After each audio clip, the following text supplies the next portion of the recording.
Hey guys! I'm sorry napakaingay na naman. Construction is still ongoing outside of my window. Today's video is everything about Detailed Cosmetics. I am going to test out their new products. First, we have the Fresh Filter Natural Finish Foundation. And I got me in the shade Cream. And the bottle looks like this. It's made of plastic. And look at the takip, you guys. Hindi siya yung parang conventional na cover. I have nothing on my face, just my regular moisturizer. Bakit matigas? May lock siya, guys.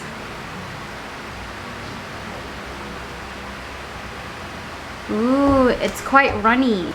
So on this side, I'm going to apply it just using my fingers. And then the other side, I'm going to apply it using a sponge. This foundation is lightweight and it'll give you a light to medium coverage with a soft, focused glow. Skin-like finish, perfect for your next no-makeup look. Meron siyang collagen, niacinamide, and ceramides that helps hydrate and protect the skin. So, eto yung my foundation. Eto yung aking natural skin, yung wala pa. So far, so good. Plus, it's infused with a special blend of rose water, collagen, niacinamide, hyaluronic acid, vitamin E, and Centellia asiatica that helps hydrate and protect the skin. Meron din palang antibacterial properties and it's non-comedogenic. So, tignan niyo muna yung freshly applied foundation on my face.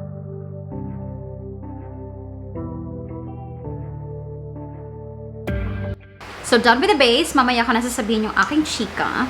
Now, let's move on to the rest of the face. Gagawin ko muna yung brows ko.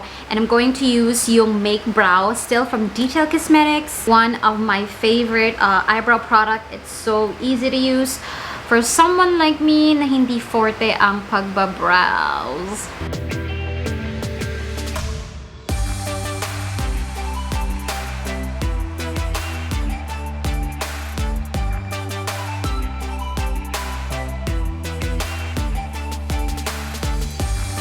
Next products na I'm super duper excited to use, yung kanilang clay pen no budge color stick.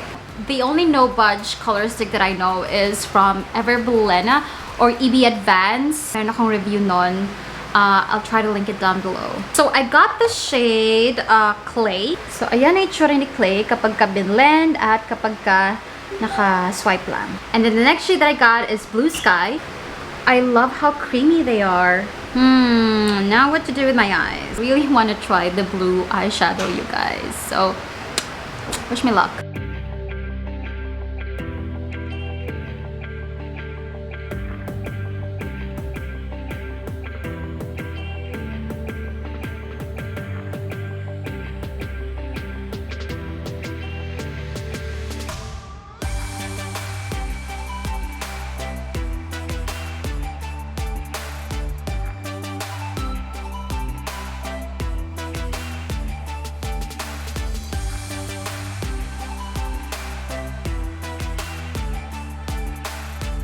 And para hindi tayo mukhang maputla, I'm going to put a little bit of eyeliner and then mascara.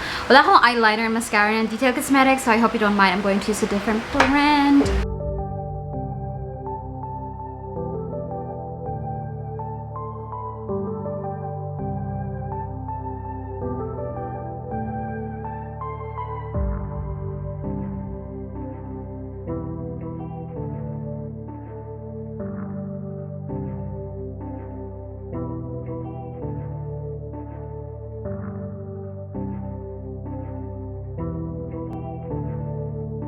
So, for the cheeks, yung shade na clay yung gagamitin ko. Kasi parang mukha naman eh, no? Mukha naman effect.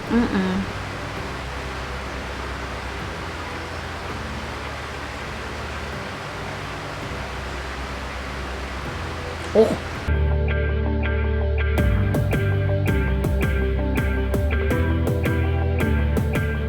Ay, oo, pwede, oh.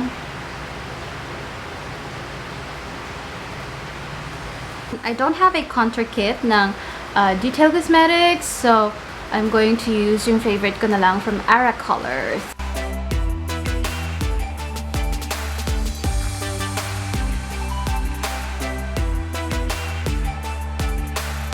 For the lips, sige nga, itry nga muna natin.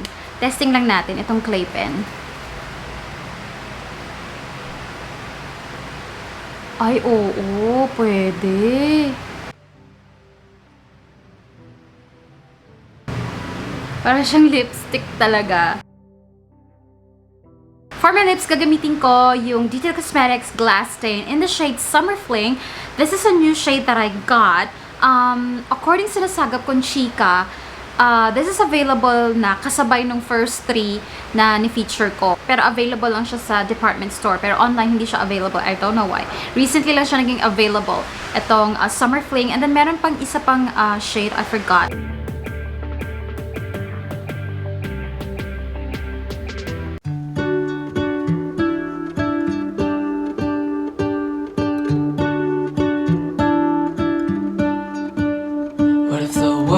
Had more of your smile. What if the wind could spread your love? What if your sweetness could reach? Alright guys, so this is our finished makeup look. So, very quick review tayo ng bonggang-bongga. Una sa lahat, let's go with the clay pen first. So, unahin natin sa formula. I love how creamy it is. Very easy to apply, very easy to glide, very easy to blend. But the problem is, sa sobrang creamy niya, hindi ko siya napupusuan as eyeshadows because, look at that. It's going to crease. And feeling ko kahit gumamit ka ng eyeshadow base, it is going to crease because this is a cream product. Plus, if you have oily lids like I do, medyo tagilid tayo dito. So for me, personally, hindi ko siya masyadong napupusuan as eyeshadows. Pero as blush, my God, you guys. Cutie patuti siya as a blushy cows. Kasi nga, it's creamy. And I also like it on the lips. Hindi ko nga lang masyadong napupusuan tong clay on my lips. Right now, kasi siya ay brown na medyo grayish undertone. So itong clay pen, it's a yes for me as blush and as lipstick. But not so much as eyeshadows. Pala yung swatch natin kanina. Tingnan natin if Budge proof. Yep. Now, for the Fondasyon. So, ang gusto ko sa foundation na to is because it's lightweight. Sort of kind of buildable coverage, pero hanggang medium lang siya.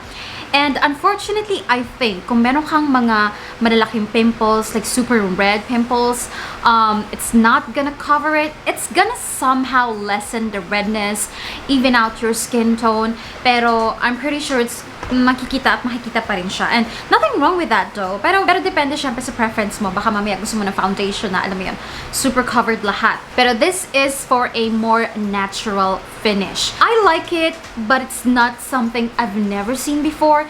Finish-wise ha, it's not something na mapapawaw ako sa dami na nung na-try ko. Pero ang naging advantage naman ito is the Sandamakmak skincare na makikita mo, di ba? Niacinamide, hyaluronic acid. So, dun napunta ang majority ng 499 pesos mo. Kaya pag binili mo to, you have to use it as much as possible. Like every day, pagpapasok ka sa work, or kung gusto mo i-even out yung skin tone mo every day, or every other day, para maramdaman mo yung effect ng mga skincare. Kasi with that skincare, tapos gagamitin mo lang like once a week, melag siya, di ba? I mean, you're not gonna get the benefit of the skincare if you're just going to use it like once a week. So to get the benefit of the skincare within the foundation, you have to use it as often as possible. So for me, this is an okay product kasi ang mahal niya. It's $499, and when it comes to foundation, ako hindi ko masyadong tinitignan kung ano yung parang mga skincare infused whatsoever. Kasi meron naman akong sariling skincare routine. Mas tinitignan ko yung, alam mo yun, yung itsura niya talaga. Don't get me wrong, I do like to finish. Meron, natural looking. It evened out my skin tone. Meron siyang very slight glow. But again, it's not something I've never seen before. Nung una ko siyang in-apply, medyo nagkaroon ako ng idea kung anong ibig nilang sabihin doon sa filter, kemrot, kembot. Pero kapag medyo lumipas na, yung a couple of minutes, actually it's been 30 minutes since I applied everything. Buwaba pa kasi ako. So alam mo yun, nag-blend na talaga, nag-melt na talaga sa skin ko yung foundation. And also, this one is not for pang bardagulan. Alam mo yun, it's not for panghulasan. Kapag ka pinawisan ka, dye, I think, ramdam ko na, it is going to melt quite easily. So, ito pang ano lang talaga, pang fresh fashion lang talaga. O kaya kapag kapapasok ka, may aircon, pagpupunta ka sa mall, ganyan-ganyan. Pero kung ikaw ay on the go, may mga nilalakad ka mga papeles, travel dito, travel dyan, under the sun, dye.